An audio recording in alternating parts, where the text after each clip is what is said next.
სოც კი არის ხელები იმ ტვინისა, რაც გასული წლის ნოემბერ-დეკემბერში დაიგეგმა.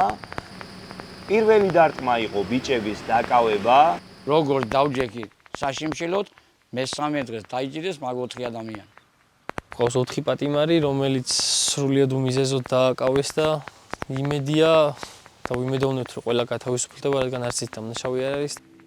შიშის განცდა გაუჩნდა, რომ იქნებ მეც მომდევნო იყო და მეც დამაკავონ და ამიტომ ხალხმა უკვე შეამცირა აქციებზე სიარული.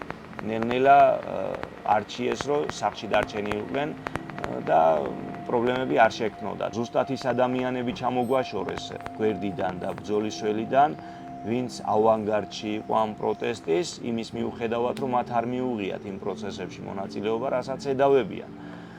და ამის შემდეგ უკვე შიში დანერგა ხალხში და ამის შემდეგ უკვე დაიწყო თავის მკაცრი იდეების განხორციელება. ჯერ თხოვნა, შემდეგ მოთხოვნა ხალხს, რომ ყველა მივიდეს და მოაწეროს ხელი წინააღმდეგ შემთხვევაში გაათავისუფლებენ სამსახურიდან, ანუ შანტაჟის შემცველი SMS-ები